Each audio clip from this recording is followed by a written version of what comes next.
What is going on, guys? Welcome to Acoustic Cinema on Loudstone TV. I am your host, Andrew, and as always, I am joined by my co-host. Hi, I'm Haley. And today we are going to be breaking down the movie Whiplash from 2014. Now, as Haley does her little drum solo. No, what was cool about this movie was that obviously it's pretty popular. I've seen so many clips of it.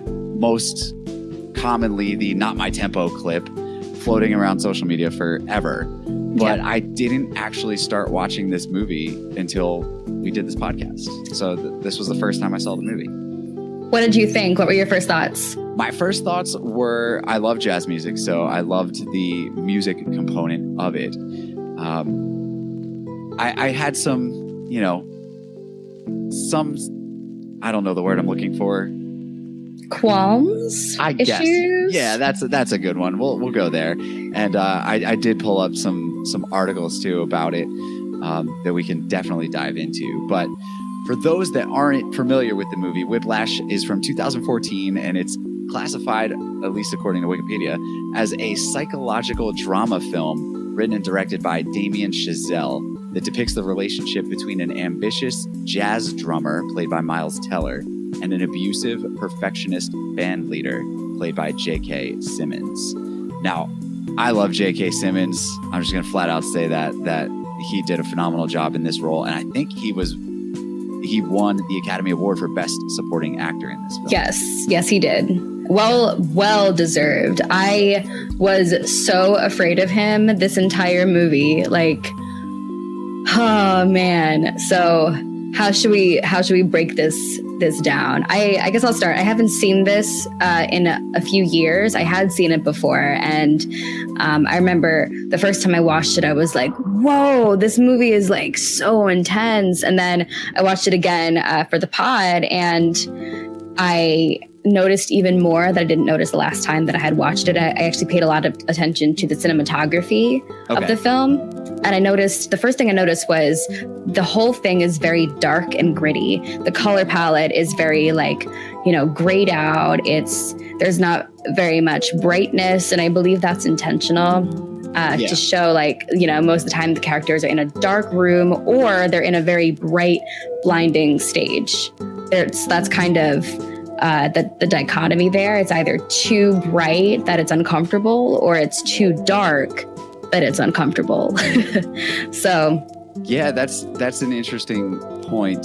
And I think that sort of represents the whole jazz culture, because when you look at jazz nightclubs, at least as they're depicted in media, it's that same sort of very extremely dark room, but then the soloists or the performers that are on stage, they have this obnoxiously bright spotlight on them, almost as if the club doesn't have any sort of light mixer, lighting console, and it's just, this is your one setting on.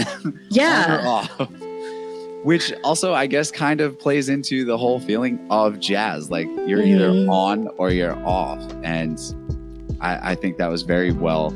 I loved the cinematography in this film. I thought it was excellent. I did, they picked Miles Teller. I think he did a great job in the film. But I think the haircut between him and the person who was actually doing the drumming could have been a little bit better, because there were times where they cut away and I'm like, I can tell that's not Miles. But, really? Interesting. I didn't notice that. I thought it was pretty seamless. Yeah, it was good. It's always, for me, I always try to pick out those things, so maybe that's why I notice it more often. But I always try to pick out and see, okay, where is the cut happening that it's switching from actor to musician? Because the musician, from my research, that was actually playing the drums was a guy named Bernie Dressel. And he, unless I'm wrong, unless he was just playing the background on the soundtrack. I thought Miles Teller did most of the drumming in this. Oh, okay. Yeah, it says in this article, it says the actual drummer was Bernie Dressel. So okay, I don't know. But in any event, the drummer Bernie Dressel has a lot of credits for the soundtrack. He's played with the Brian Setzer Orchestra. He has his own big band, and he's done a lot of film and studio drumming for like Bourne Supremacy, Incredibles 2, Jurassic World, Superman, Star Trek. Like he's done a lot. So I thought that was at least very cool that they got like such an accomplished drummer.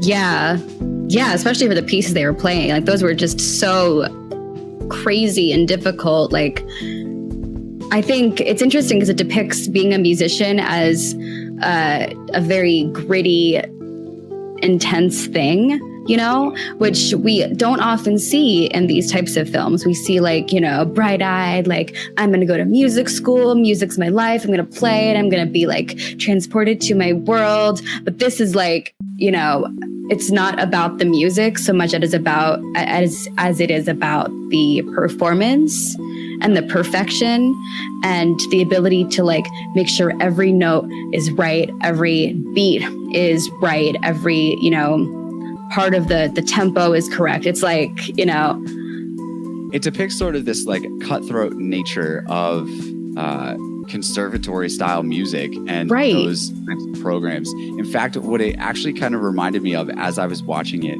is this Amazon Prime original series called Mozart in the Jungle. Have you seen that? I haven't. I think they had only lasted for like 2, maybe 3 seasons, but it had a bunch of big names in it, and now I'm blanking on all of them. But it sort of depicted this New York conservatory orchestra and all the players in it, as well as the conductor, and it was just like this cutthroat drama of, you know, if you don't perform well, you're out. And almost like the political nature of it. But this film kind of reminded me a lot of that because J.K. Simmons' character, I mean, he chastised the kid for being out of tempo or out of tune. And then after the kid leaves the room, he's like, yeah, so he actually wasn't out of tune. It was you, but he didn't know. And that's even worse. You know, it's just the cutthroat drama of who's going to be able to perform. Yeah. I think that's a different side of music that we really don't see portrayed a lot in film. So true. So true. There's like there's such a cutthroat element of it, you know? Like, question for you. Have you ever played in an orchestra or in a band growing up? No, not at that level. The only orchestra I've been a part of was I played banjo in a pit orchestra for Chicago. You played banjo. I love. Right I do see the banjo. Hey, that's fun. I feel like that's such a like uncommon instrument. It is extremely uncommon, and I think when I had told my mentor and the artistic director who I was working with at the theater at the time, when I told him that I was going to be playing in the orchestra pit for the show and playing banjo, he's like, "No, you're not." No, I am. I accepted the gift. He's like, "No, I play banjo and I'm going to do it." So he was upset. And then we get through the first sitz probe where the cast and the orchestra all come together for the first time and they play with the orchestra. And I had left my sheet music at home, which I don't read, by the way. So I don't. Interesting. I can't sight read music. So I had written down all the chord shapes and chord diagrams in the book. Right. And I had texted, I texted my dad, like, I need you to bring my sheet music. I completely forgot it. So when we got to, halfway through Act 1 and one of the box office attendants had brought me the orchestra music on stage, he realized that I was playing the first part of the show without any sheet music, and I did it completely from memory. So he was like, he meets me side stage during the intermission. He was like, "I'm sorry."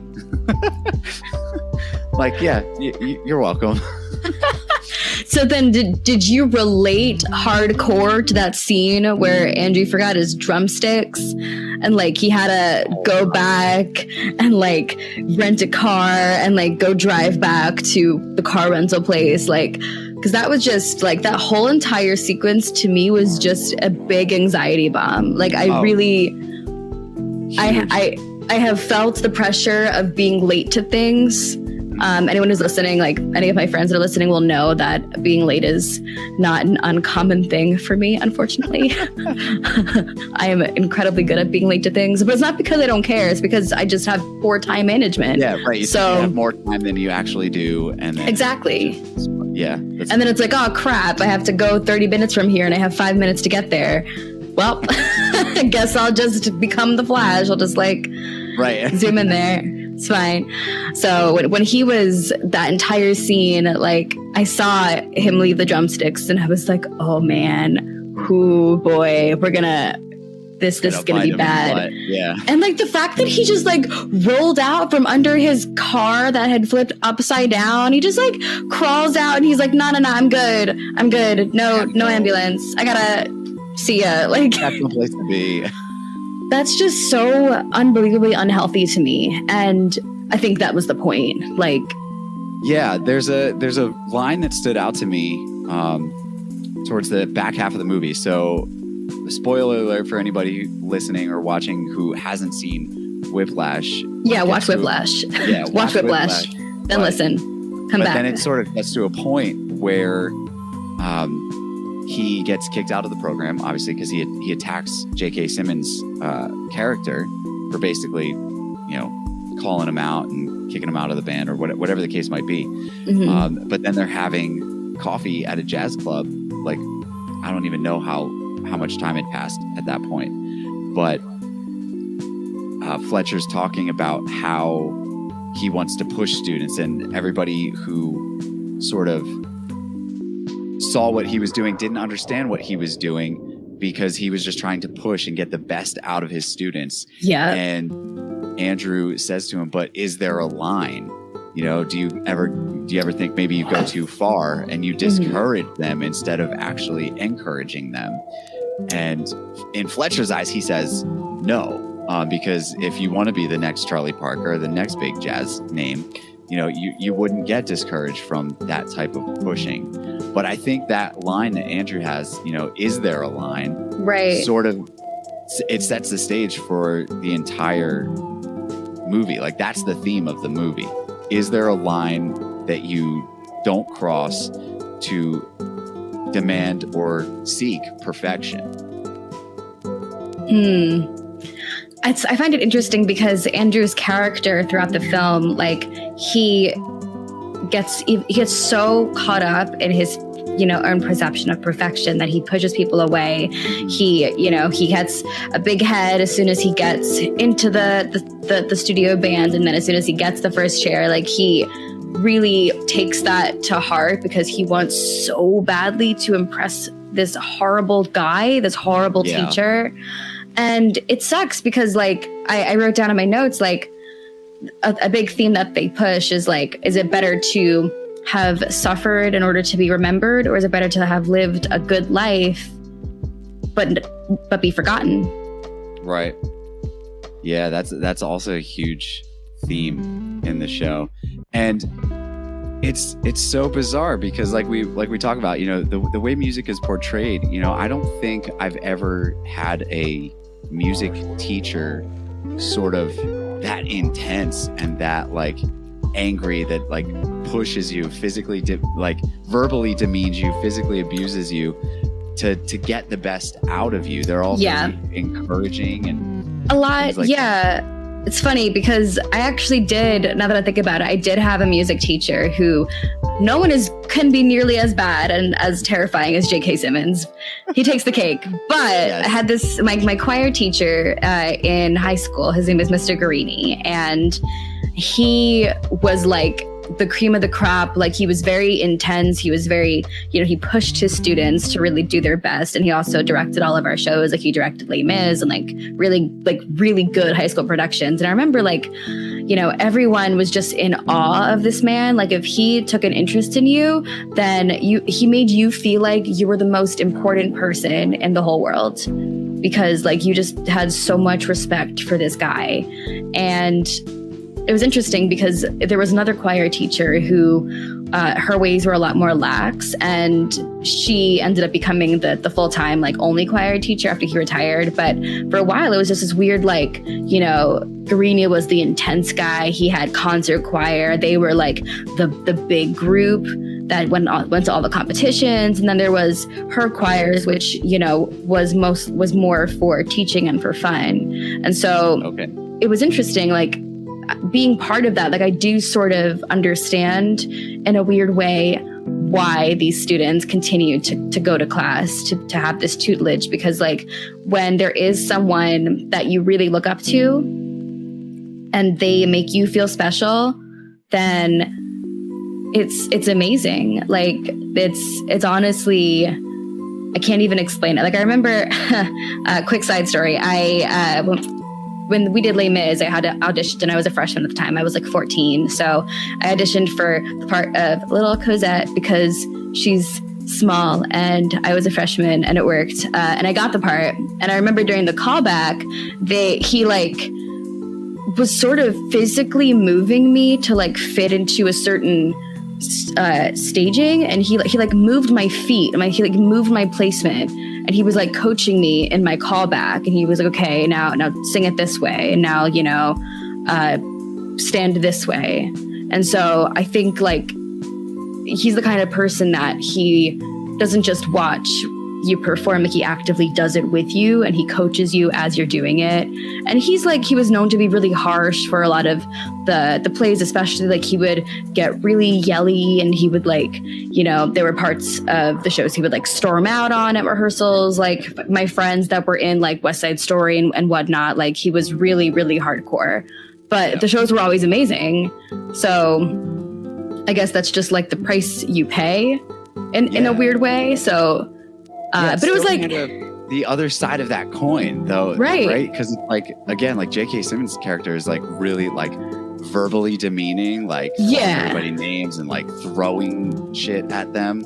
I'm pretty sure Guarini threw shit too. Like he definitely threw chairs at people. Like I'm not kidding. Like he definitely did that. Not to me, but some of my friends that were a few years ahead of me had said that he had done some scary shit.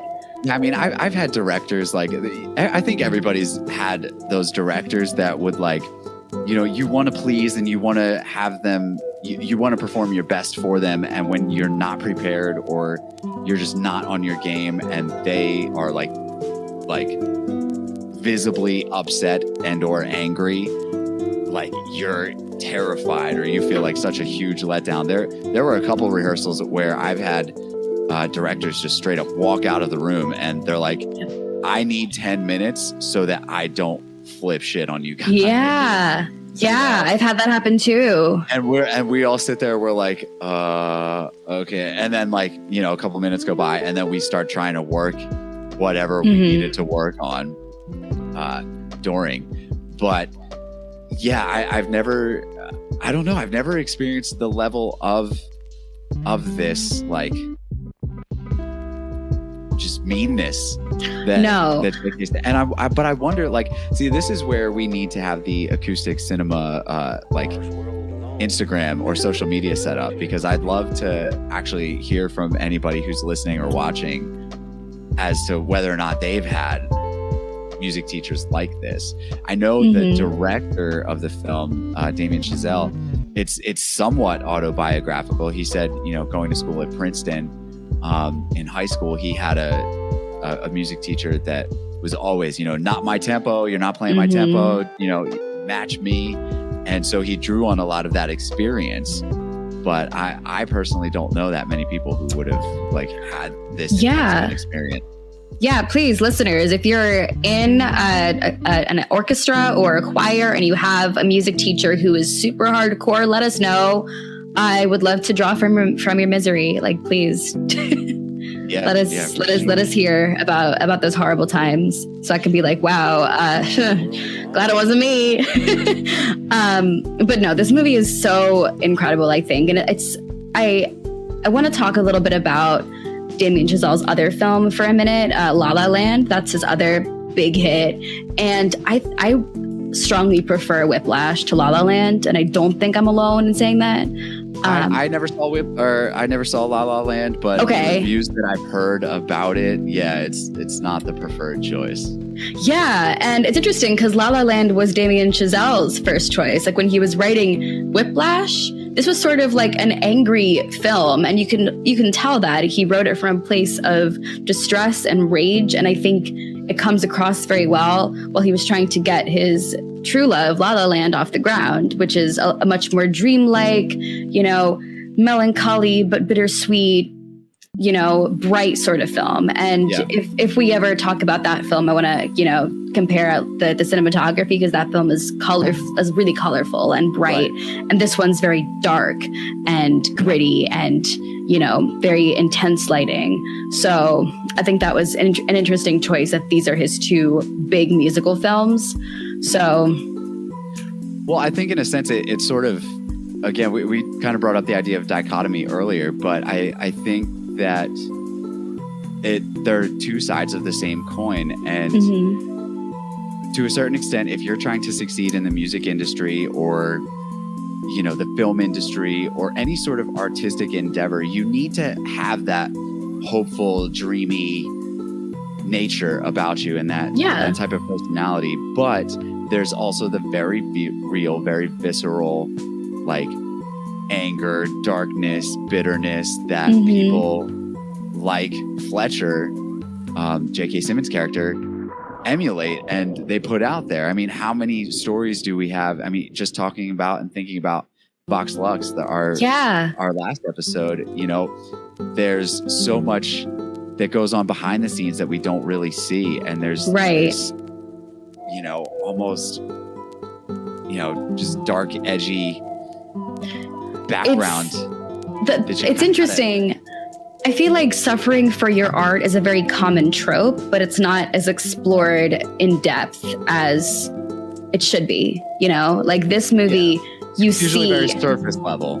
Right. Like, oh yeah, starving artist, blah, blah, blah. But like, no, this is actually like this guy, he doesn't have any friends. He takes his art to such a level that he almost fucking dies in a car crash and then runs away in order to make it to a concert.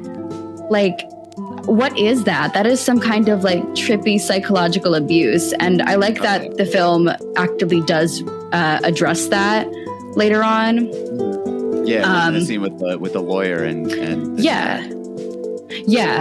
shout out to Paul Reiser. I was a huge Mad About You fan growing up, classic 90s sitcom, and I haven't seen or heard from Paul Reiser in like years. Right. And then he showed up in this film and I was like, hey, I know that guy. Yeah, no, he was great in this. He played a great role of like just a supporting father figure. And the other thing I wanted to bring up too is this to me seemed like a very masculine film. Like there's a very masculine, boys club energy to it. Like even especially like in the band, I saw maybe one or two women that were in the group, and then the rest was just all men. It's they're encouraged to just like take this hard abuse and to take it and to not cry like a little girl. I think during the Knock My Tempo scene when J.K. Simmons is like drilling it into his head, he's like, don't cry like a 9-year-old girl. And it's like, why the fuck not? Like, you're yelling at him. Of course he's gonna cry. You just threw a chair at him. You're yelling at his face. You're calling him all of these derogatory terms. Like, of course he's gonna cry. Hands all over. Where the three of them, all three drummers are sitting there just trying to get the tempo right, and their hands are just bloody and they're breaking drumsticks. Yeah. Everything. That was brutal. It's so interesting because it makes drumming look so like draining and athletic. Like they're sweating. It's like I'm getting like tired watching them just and I'm just like, oh God. Whew, breaking a sweat. Yeah, that was very intense. And it's interesting too.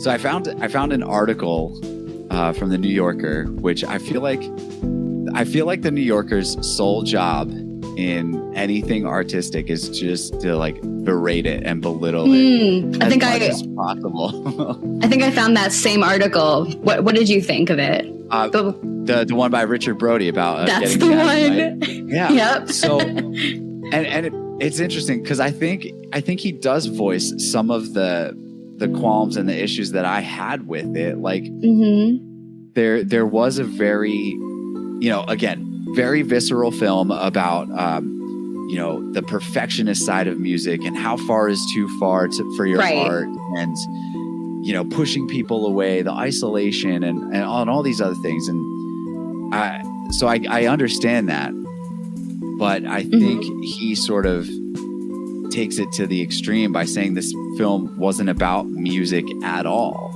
And I don't think that's true either, because at the end you have this moment where, J.K. Simmons gets Andrew, gets Miles Teller's character to play in his orchestra, and he purposely gives him the wrong music. Yeah, he fucks him over. Mess up and fail and become a laughing stock. And he almost succeeds, and he just he walks out, Miles Teller walks out, and then just turns around and comes right back onto stage and just starts drumming right in the middle of J.K. Simmons talking. Yeah. And it becomes this sort of connection that the two of them have, where he's like, we're doing Whiplash, or we're doing Caravan, or whatever. I think it was Caravan. That was it. Yes, so he's like, I'll count you in, like, wait for my signal. And then he goes into this ridiculously long drum solo, which for my liking was a tad too long.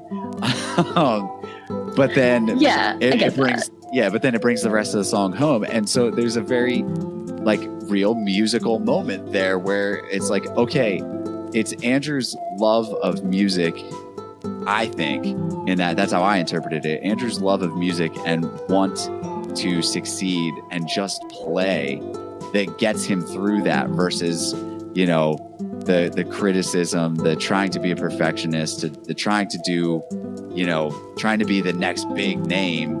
He just goes out there and he plays, and, he'll be damned no matter what happens after that. So I think that New Yorker article slightly misses the mark in terms of only being about the BS and the behind the scenes stuff. Yeah, I mean, I think I would agree. I think it's a very cynical take of the film, and the film itself is cynical. So I do sort of see a lot of what the writer was saying, but my train of thought has derailed. This movie was just like, I just can't stop thinking about like the intensity of the whole thing, and like going back to that one scene at the very end of the movie. I feel like that was sort of like a one-upping, like, okay, you mess with me, I'm gonna mess right back with you. And then I think at the end, the teacher respected that. Like, it was like he respected the fact that Miles Teller, fought actively. Like, he was like, no, I'm gonna take charge, I'm gonna do this, and it's gonna work, you'll see. And it was even during it, like, the fact that I think he caught him so off guard that he didn't even like, yell in his face or anything. He was just like, Andrew, what are you doing, man? Like, I was like, oh, that's a really nice way to say like something that you would have said in a mean way 5 minutes ago. Yeah, that's very true. That's very true. It was definitely an all, like, I had my feels all over the place for the movie. Yeah. I liked it. At times I was questioning it. I'm still not sure whether I like or dislike Miles Teller's character, because he starts off as very likable, because you have that whole scene, like, right from the jump. He's practicing his drums, and J.K. Simmons walks in and he's like, "What's your name? What year? Did I ask you to stop playing? Did I ask you to start playing?" Like, and then he just leaves, and you're like, "Wait, what?" So you kind of feel bad for Andrew, the character, and then 20 minutes later, he's sitting in a diner with Melissa Benoist, and he's just like, "Yeah, so we can't be together anymore because I got into the band." and I'm going to have to commit a lot of my time to this. And I know. And then you feel bad for Melissa Benoist. And then she doesn't show up for the rest of the film, probably because she's off singing with New Directions in Ohio somewhere, or off being Supergirl, flying away. Oh, no, this is before that. Like, this is 2014. Before, so I think it was before her time on Glee, too. But yeah, I think so. I can't remember. Who knows? But I know she played Carole King on Broadway. So that was cool. She did. You're right. You're right. I didn't get to see her in it. I saw someone else, but okay. Yeah, I like her a lot. And I think she, for the small role that she had in this movie, I think she really, gave a really strong performance. Yeah. Like I felt like she was very memorable. Painfully awkward in that first date. It was oh my God. Yeah. Like I don't see any chemistry between them. Like none. Cringe. There was absolutely none at all. It was so cringe. Yeah, so I still don't know whether or not I like Miles Teller's character after I don't think you're supposed to like him. I think like they make him a prick, like to show, like I'm thinking about the scene at the family dinner when it's like him and his dad and his like uncle and his cousins or whatever. Yeah, and he's like, one, it shows that a lot of families don't understand, like, there's like always the one artsy kid, the one guy who does like music, and then there's the other, everyone else does like sports or something. So it shows there's like a misunderstanding there, because there, I think there was a point when his uncle was like, oh, what are you going to do with music? And he's like, oh, I'm going to be like the best drummer ever. But then on the same token, he berates his cousins for like Division III football.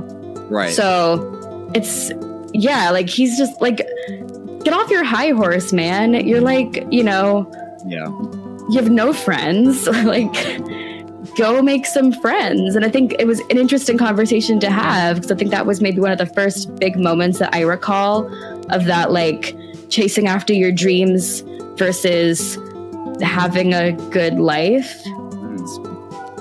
Which you don't necessarily have to. They're not mutually exclusive. Correct. I think that's so funny, and I see that a lot more, just in general, life in general. Your dreams and your what you want to pursue doesn't have to be mutually exclusive from being successful.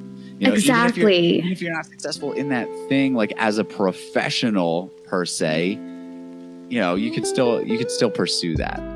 And I think I've always been interested by the dynamic between artists, we'll use as a loose term for like anybody who does creative stuff, and sports and athletes, especially as it's portrayed in media. Like we talked about, I mentioned Glee. There's that huge rift between like all the football players and the Glee Club. Oh my God, yes. Like they're the losers in the Glee Club. Can we please talk about Glee on some point on this podcast? Like, I'm down. I would love to just talk about Glee. I love Glee. I'm very down. But like, if you look at real life, right, you have, how many times do we see musicians in the stands at sporting events and athletes going to concerts, sign stage? There at some level there's a mutual respect, because they succeed at that level in those fields. There's an intense amount of practice and focus and skill and training that goes on. And they're kind of kindred spirits at that point. And there shouldn't really be this back and forth. I know. You suck type of I agree. portrayal. I think that's so weird that media is so big on like, you have to be like a certain thing to be considered cool. When in real life, like, everyone has their own thing that they gravitate towards. And then everyone else is, you respect the other people. Like in my high school, like, most of my friends were creative just because that's who I gravitated towards. But like, I also had friends that were like cheerleaders on the football team, because like, we were just kids at the end of the day who like had to share math class and like had to like work on the project together, So you just like, I hate that. I hate that they're pitting these kids against each other like all the time in media. And like, I don't think it's like that anymore. Maybe it used to be, but I don't think it's like that. No, it definitely isn't. There's a common theme. I listen to a lot of podcasts outside of this, and I trying to read a lot more too. And there's these common themes that I keep just happening across in what I'm consuming lately, and it's just that the society wants to sort of put you in a bubble, in a niche, or niche, however you want to pronounce it. But they want to, like, you're Haley and you are like artsy, right? And I'm Andrew and I'm, a musician or whatever you want to call it, or podcast host. But like, there's no way that I can be anything other than that. And there's no way that you can be anything other than what you want to be. Bullshit. Right. But ultimately, like, there's so many things that make up, my interests, and there's so many things that make up your interests and your personality, and you don't have to be confined to that. Thing. Yeah, and I feel like so many of these high school dramas too, they'll put every single person into like a little category. Like you have the shy girl, and you have the like athletic person, and you have like the stoner, and it's like, why can't we all just be multiple things? Like, I consider myself a multi-passionate person. Like, right. Like to, sing and dance and stuff. But I also love to paint, and I also like to do comedy and like watch cartoons, like, and play Pokemon. Like, there's all these interests, and like read books. Like, there's all of these interests that make me who I am. And there's all these interests that make you who you are. Right. All right. So back to Whiplash, though. well, before we get back to Whiplash, there's a very important point that you touched on that I have to ask about. Yeah. Do you choose Charmander, Squirtle, or Bulbasaur first? I choose Bulbasaur because he's one of my faves. I think he's the cutest, even though Charmander is probably the best choice as far as battling wise. Yeah, and because he gets it. Well, they all get dual typings except for Blastoise. Like he just stays water. Yeah, but see, he's almost the ideal first choice because your first gym leader is Brock, and he's rock type, and there's not many chances to get a water type Pokemon between True and Pewter City. True, but rock is also weak to grass, so you get absorbed pretty quick, and then you can just spam absorb with your Bulbasaur. That's true.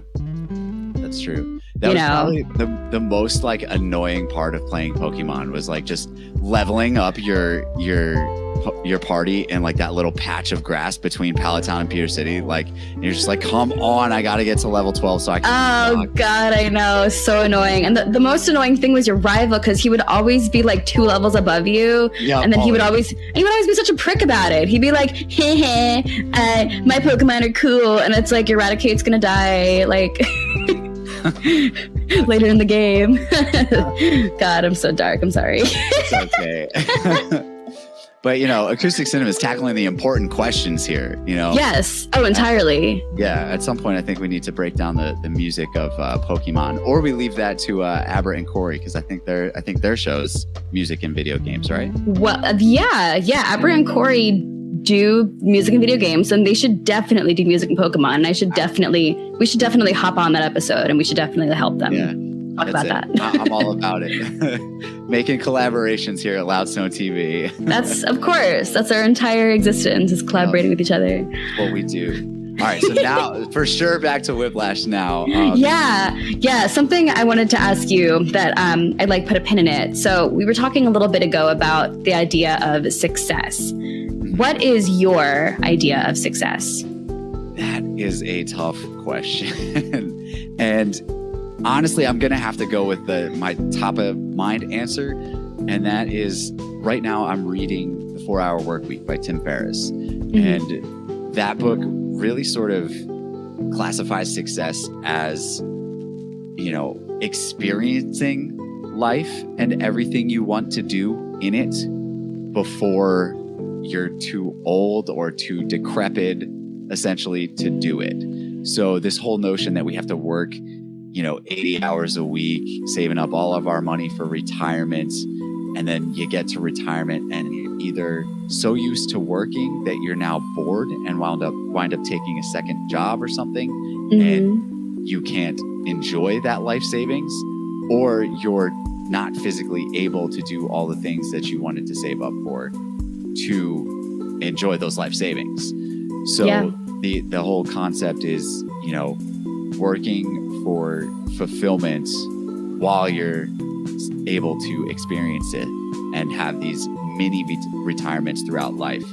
So that if you want to take a sabbatical and go traveling, you do it. Or if you want to learn how to play a musical instrument, or learn how to launch a 24/7 web streaming channel that's all about the music industry, then you do it. You see what I did there?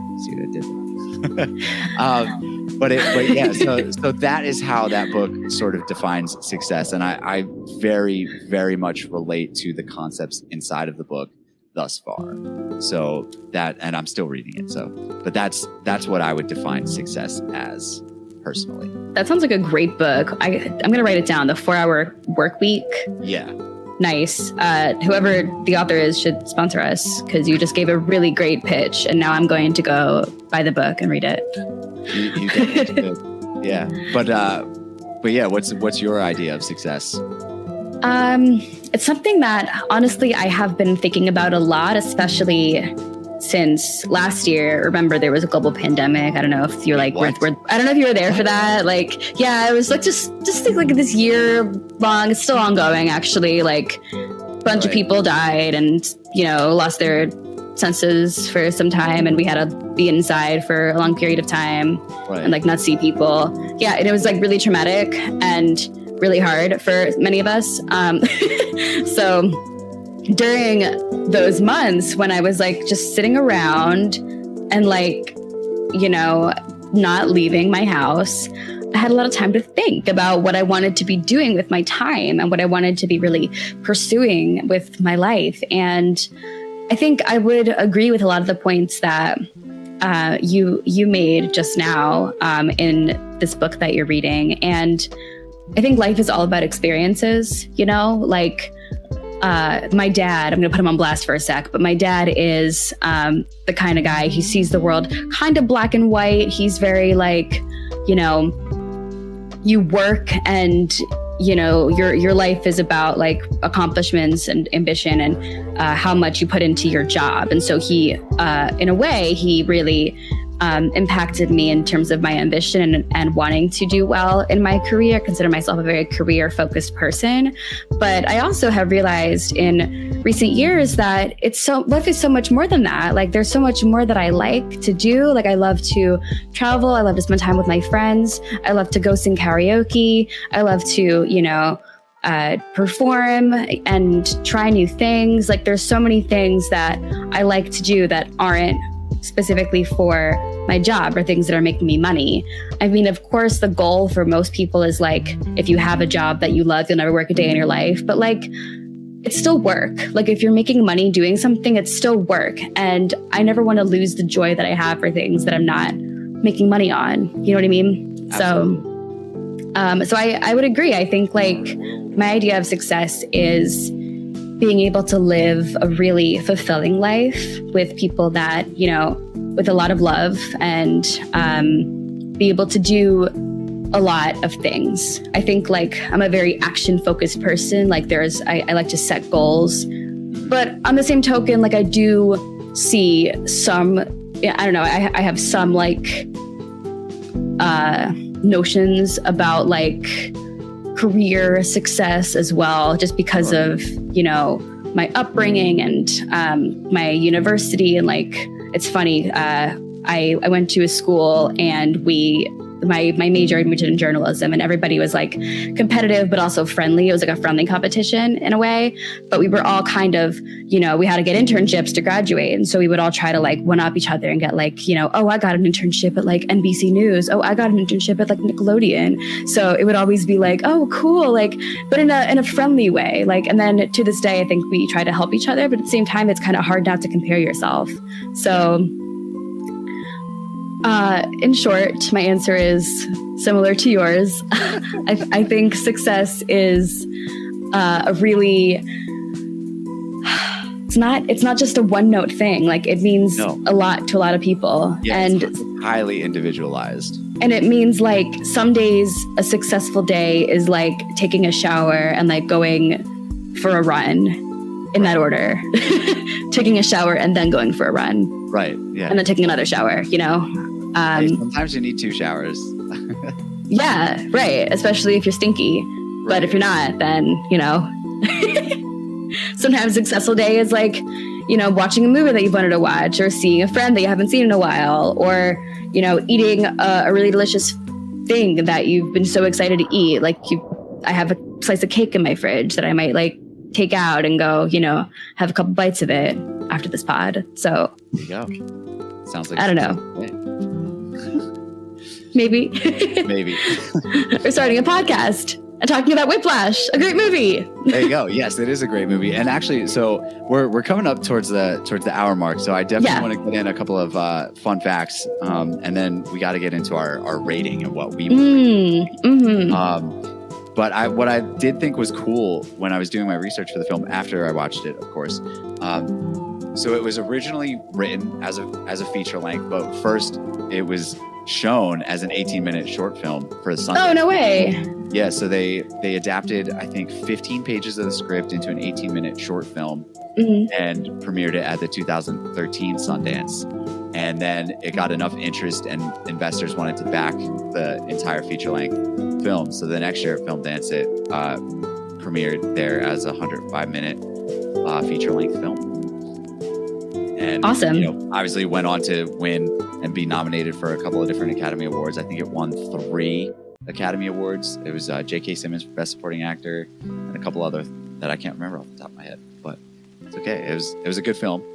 And this was the first time that I had actually seen a Rotten Tomatoes score where the tomato meter and the audience score were the exact same number, and that was 94%. That is a very good number. That is a very, very high review, especially for both of them being on that level. And I see why. Like, I really do. I think it's a really, really great movie. Yeah, it was definitely good. I would probably lean closer to the IMDb score, which was 8.5 out of 10. So it only scored about 85%. And again, that was just because like there was, I don't know if it was like me looking for the cuts in the cinematography, or honestly, I'm not still sure like which direction the film was trying to lean towards. Like, was it trying to lean towards the like, hey, just like follow your passion and keep working hard and never give up? Or is it like, you know, this is a hard road, maybe you should quit. Like, a lot of people aren't going to understand you and you're going to experience a lot of psychological trauma. Like, I don't know. I think maybe the film doesn't know.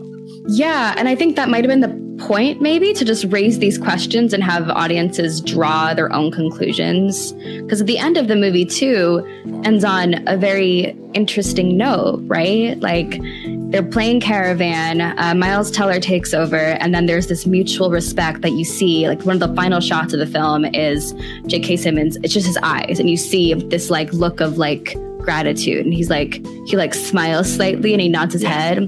And it's like, okay, I guess are they both equals now? Are they on equal footing? Like, you know, is Miles Teller going to go back to school? Is he going to do something else? Like, you know, there's so many directions that it could go, but it ends in a big way. It's one of those movies that like I ended and I'm just like, whoa, movie.